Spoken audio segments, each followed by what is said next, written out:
ছোট ভাই কষ্ট হইতেছে না?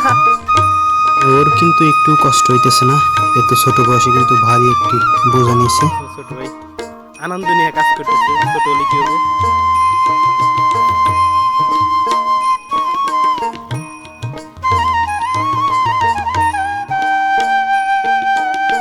একদম সুন্দর দেখা যাচ্ছে।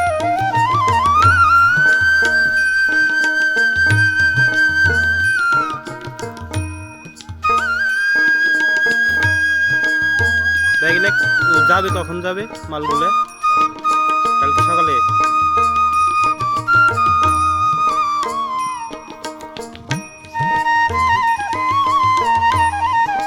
এখানে প্রায় 100